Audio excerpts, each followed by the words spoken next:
Número uno, quisiera felicitar a todo el mundo, que oí una charla ayer de cómo van a abrir, y sinceramente me siento orgulloso de toda la planificación, todo el detalle, todo el sonaje.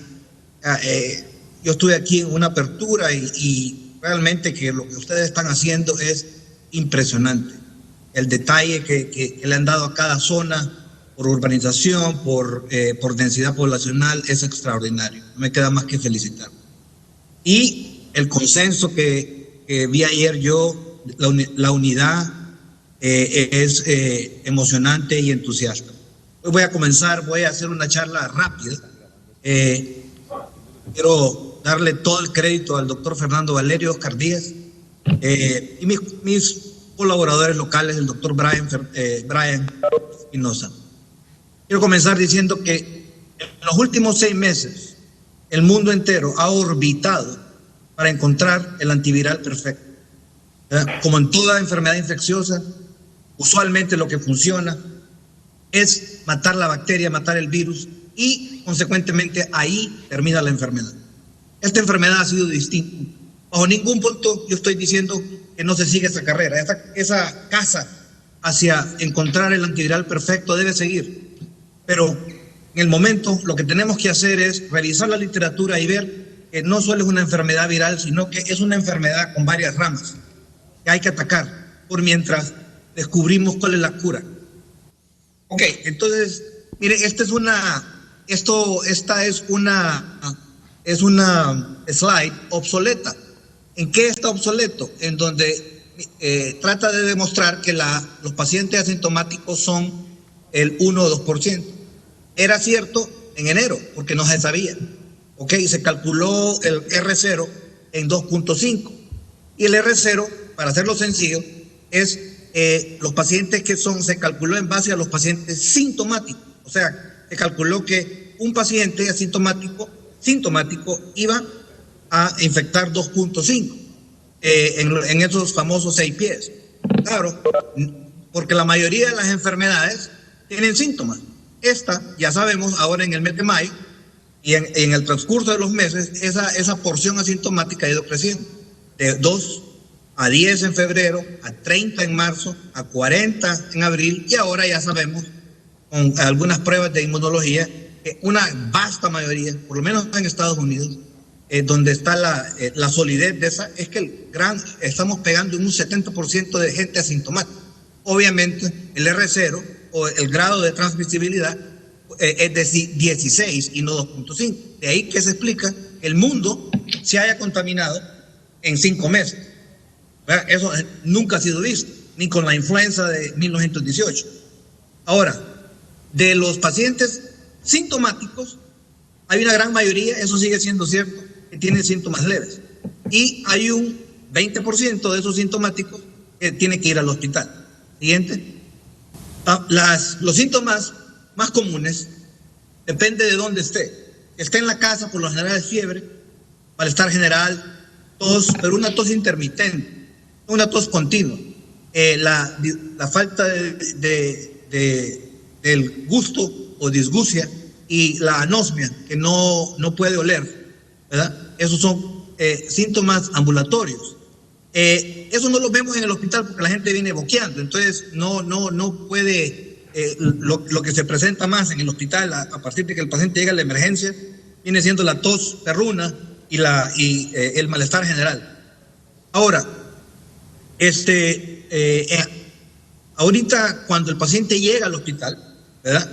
Aquí en Estados Unidos, en Victoria, Texas, que estamos en hospitales universitarios, aquí hay 3 hospitales universitarios, las pruebas de PCR, que son el estándar de oro, tardan 48 horas. Al principio tardaban 6. O sea que todo el mundo tiene problemas. Eso les quiero decir, que aquí no es perfecto.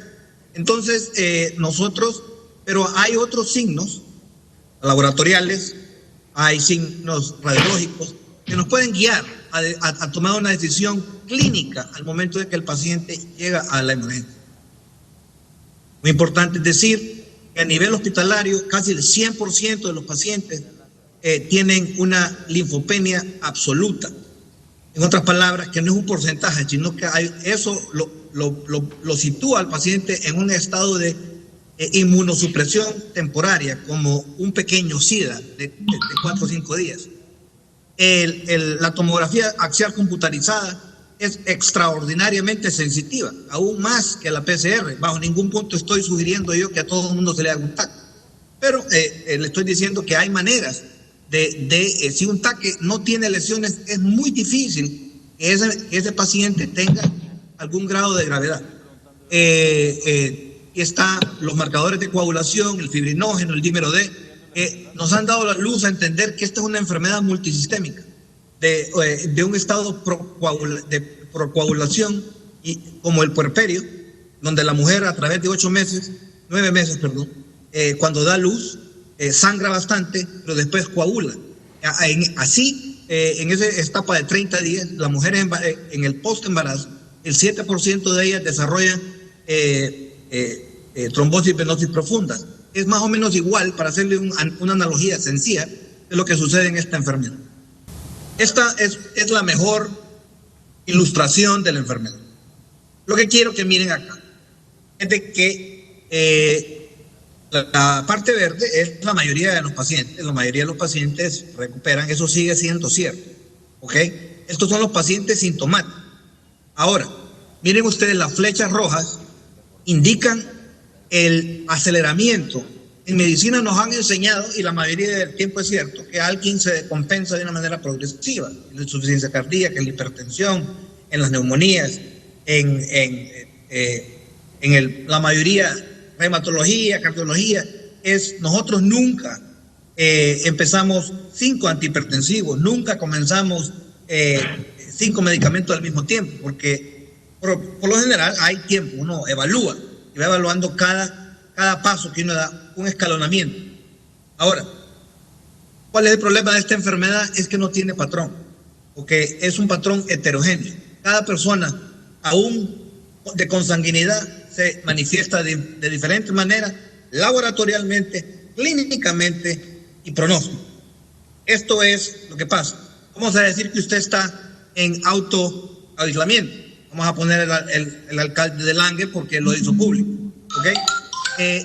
Él decía que tenía síntomas leves, ¿okay? Pero en cualquier momento, ¿okay?, hay un 5% de la población que hace un clic y de repente entra en declive, un declive rápido, ¿okay? Y ese declive se mira usualmente entre en el día número 6 a 8, pero alguna gente no tiene síntomas, ¿okay? Y el declive es, ¿cómo se dice? Súbito, ¿ok? Hay veces mejor tener síntomas porque la gente está más alerta, ¿verdad? Y entonces la gente está más proclive a ir al hospital. Ya ven ustedes, esto explica el por qué la gente no llega al hospital. Podrían decir que porque es Centroamérica, Ecuador. No, señores. Esto sucedió en Italia, en España, en Nueva York, en Seattle, en Francia, en los mejores lugares del mundo con la mejor tecnología. La gente no llegaba a la casa. Yo no entendía por qué. Llegó un momento en febrero que yo pensaba que era exageración, pero no es exageración.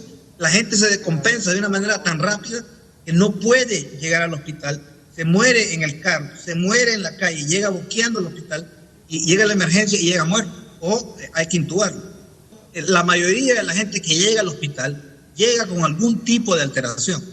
¿Okay? Cualquiera de estas cosas que están aquí se pueden alterar, pero la proteína C reactiva, casi yo diría el 100%, nunca hay un 100 en medicina, pero en esta enfermedad la mayoría de los pacientes en el hospital tienen una proteína C reactiva elevada, tienen un LDH elevado y tienen un dímero D que está en ascenso y una ferritina que está elevada. Eso marca la enfermedad a tal punto, ¿verdad?, que ayer, por ejemplo, me llegó un paciente que tenía una radiografía parecida a COVID, pero no tenía ninguno de esos signos.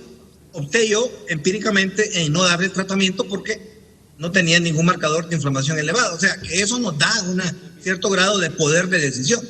Por el otro lado, aunque ese paciente no hubiera tenido síntomas, pero está respirando rápido, una taquicardia, y pulsoximetría baja en un paciente que no tiene cambios crónicos, pues tal vez hubiera cambiado mi opinión.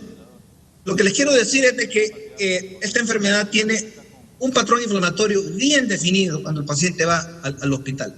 Ahora, esto solo aplica en el hospital. El doctor Valerio tiene mucha experiencia. Creo que es un líder a nivel mundial porque es uno, y lo digo con mucho orgullo, es una de las personas que ha tratado el COVID-19 ambulatoriamente con alto, yo diría un 100%, y no me deja mentir el doctor Valerio, 100% de resultado. Eso es altamente, eso es publicable y tenemos que estar orgullosos. Siguiente. La famosa cascada de citoquina, me gusta explicarla con las cascadas de Polapanzac para que sea un ejemplo catracho. Y miran ustedes donde dice, y no me dejan mentir, que es el río Lindo, creo que es el que termina ahí en Polapanzac. En el RNP3, donde dice inflamasoma, ese es el río, ¿ok?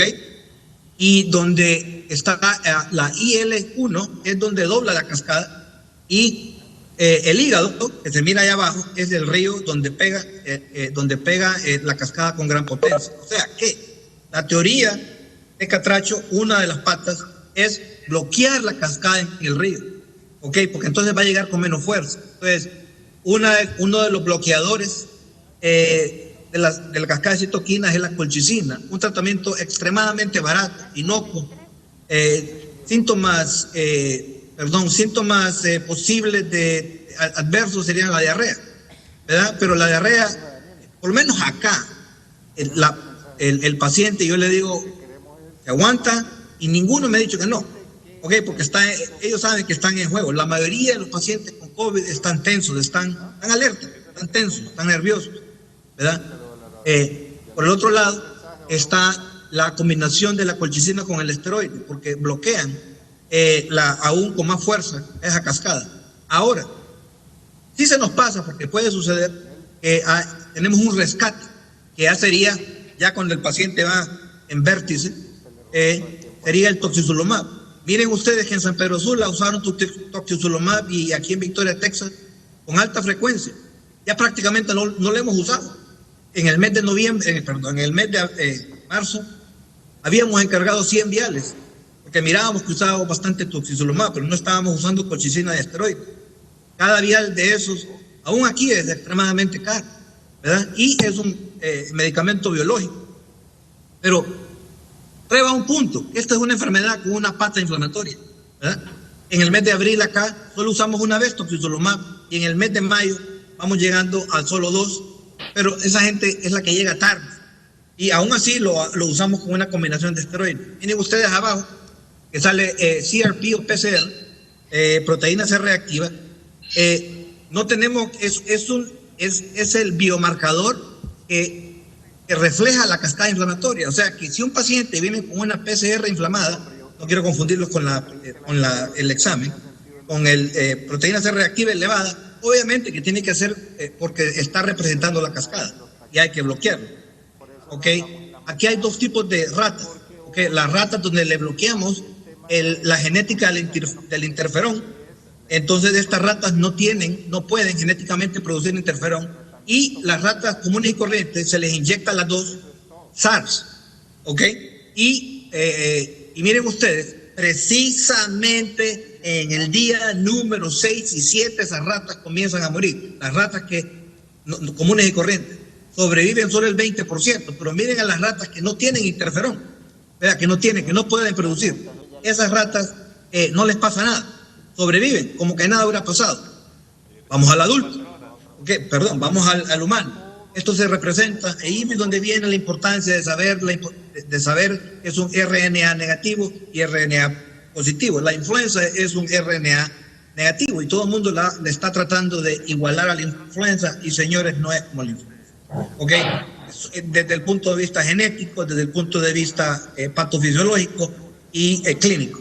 Ahora, miren ustedes donde el virus RNA positivo, que después les voy a explicar con más detalle, entra al cuerpo y arresta los ribosomas, y entonces no deja que el cuerpo produzca interferón.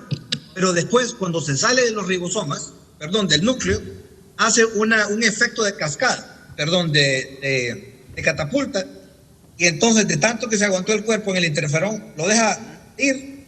Entonces hay una hiperrespuesta del interferón, lo cual le hace un trigger o puya la cascada de citoquinas.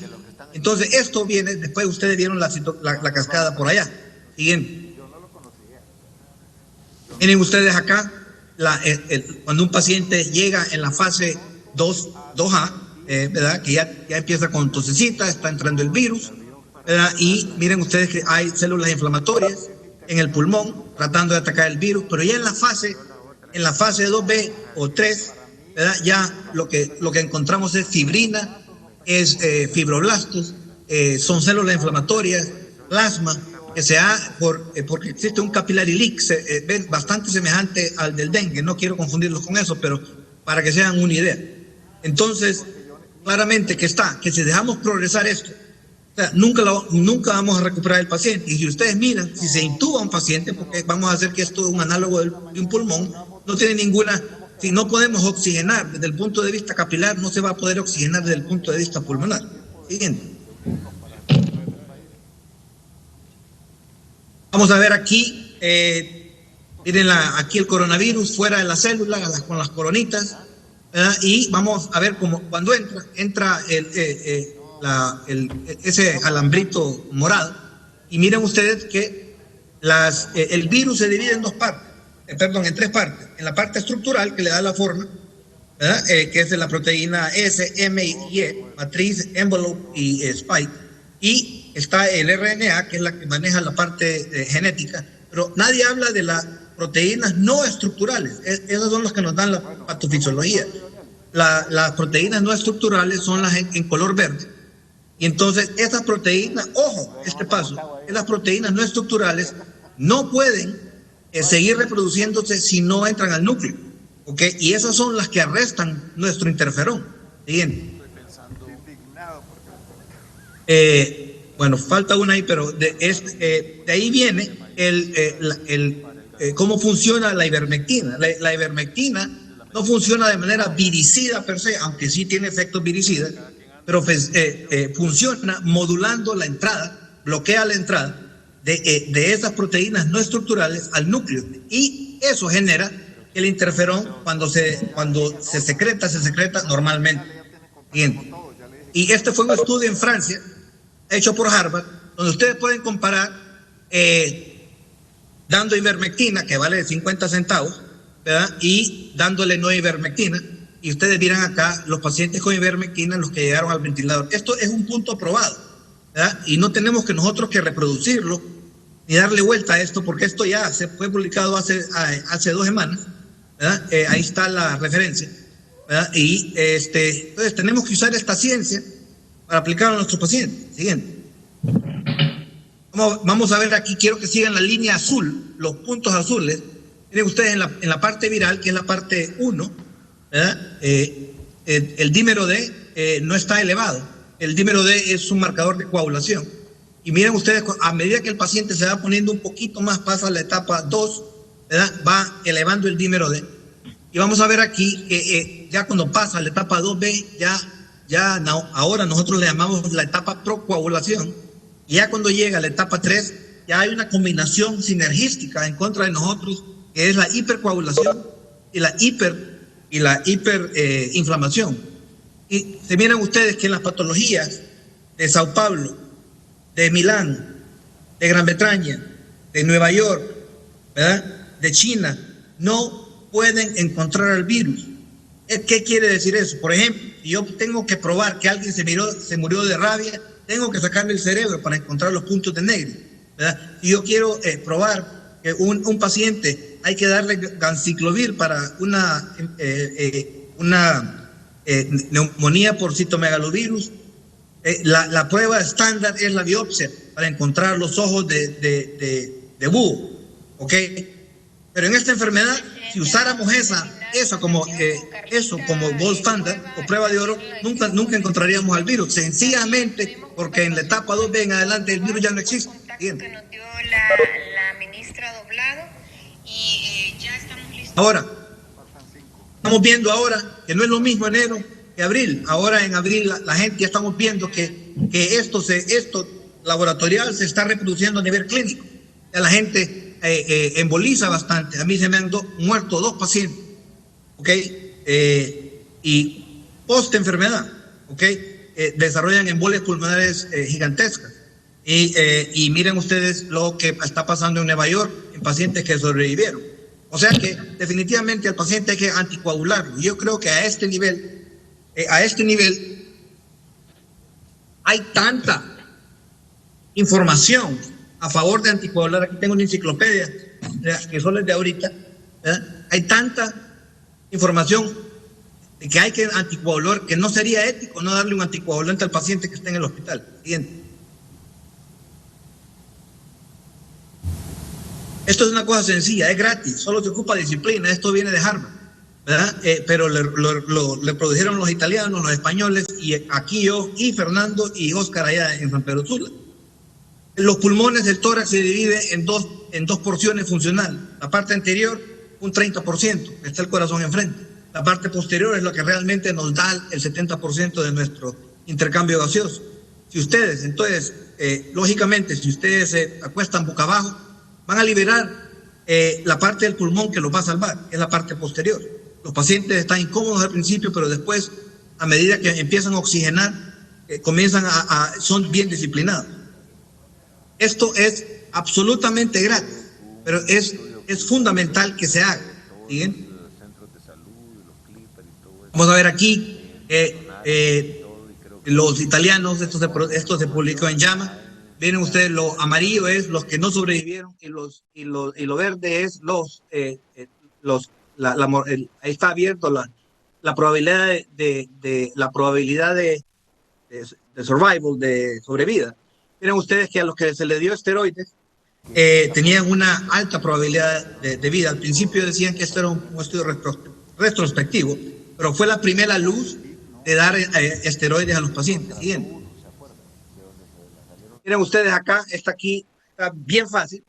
Aquí están los arriba están los que sobrevivieron y los de abajo están los que no sobrevivieron. Lo único que cambia, señores, señoras, doctores, es la parte morada. La parte morada, a los que se le dio esteroides más temprano fueron los que sobrevivieron. Catracho lo único que hace es, ¿para qué dárselos al día número 12? Démoselos al día número 1. Y si mejoran, se los quitamos. Es algo sencillo, lógico, sentido común. Siguiente. Y este estudio que salió en Lancet, que nadie puede discutir que es uno de los pioneros, junto con el New England Journal, de lo que es la medicina mundial. Miran ustedes ahí que hicieron un control con dexametasona, y mira, ahí están los resultados en la mano izquierda. Siguiente.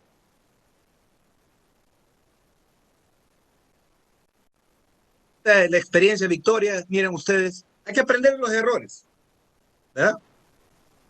Aquí a mí no me fue bien y ustedes miran cómo fuimos acumulando casos. Esto es un documento público, ¿ok? Después lo pueden poner ahí, esta figura le sale. Esta no es una slide mía. Miren ustedes cómo fuimos acumulando pacientes, nadie se recuperaba, ¿verdad? Y a todo el mundo intubamos, o la gente se moría. Y de repente fue el 7, ahí está malo la cosa, el 7 de abril se comienza lo que llamamos nosotros el grupo convencional, o sea, lo que se estaba haciendo por recomendaciones internacionales, y lo que en aquel tiempo se llamaba nosotros le llamamos abordaje frontal. Talentosamente mi amigo Daniel Fortín le puso catracho, que a mí me parece una cosa muy ingeniosa y patriótica.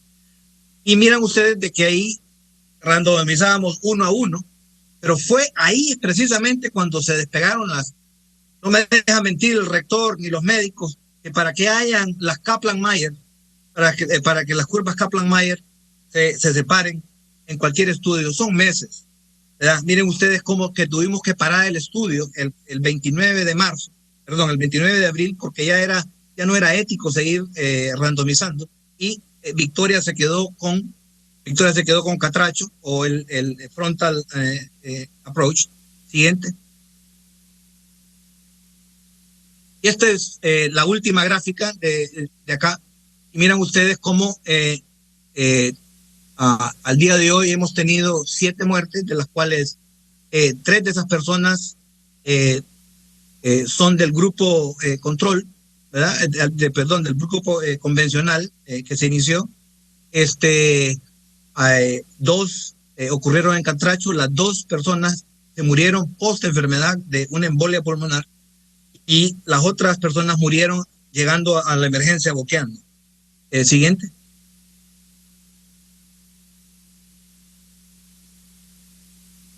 ¿Qué es Catracho? Catracho es la combinación de 2 antiinflamatorios, siendo uno colchicina, por 2 razones. Porque afecta la cascada inflamatoria, la cascada del río, ¿verdad? Y el segundo antiinflamatorio son los esteroides, ¿verdad? Y como rescate el toxizolomab. Esa es la pata antiinflamatoria. La pata anticoagulante está en heparina, enoxiparina, los NOA, cualquiera. El punto es anticoagular. La pata antiviral, la hidroxicloroquina, la ivermectina. La ivermectina ya probó eso, ¿ok? Es un medicamento accesible, barato. Y la pronación es algo sencillo, es solo de disciplina. El alto flujo de oxígeno se prefiere más que un ventilador, ¿verdad? Pero los ventiladores se van a ocupar sin duda, pero cada día yo ya dejé de intubar. La última persona que intubamos fue en abril. En el mes de abril no solo intubamos a ese, y en el mes de mayo le puedo decir que la semana pasada tuve un piquito de 7 pacientes, ¿verdad? Que entraron en un día, pero todos esos pacientes se fueron a la casa o a rehabilitación. El fin de semana me entró otro, ya se va a la casa. Esto funciona, no hay duda, pero lo que más importa no es que vaya funcionando acá, y era mi duda, que está funcionando acá porque estamos en un país desarrollado, o puede funcionar en Honduras porque es un tratamiento sencillo, y es donde quiero yo que Oscar Díaz y Fernando den su opinión. Muchas gracias, señor presidente. Honduras, vamos adelante. Gracias, doctor. Ahora sigue. A menos un comentario. Señor presidente, buenas tardes. Saludos, doctor Valerio. ¿Cómo está? Bueno, aquí, trabajando. Después de la excelente presentación de Miguel, también quiero saludar a todos los miembros del comité. Pues decirles los avances que se tiene con la implementación del tratamiento Catracho, que como bien dijo Miguel, consiste con la aplicación de colchicina hospitalariamente, pero también hemos propuesto lo que se llama el Catracho ambulatorio, que es la administración de colchicina, anticoagulante y esteroides desde los centros de salud en los pacientes que se inician a complicar, y maíz cuando los pacientes tienen síntomas leves.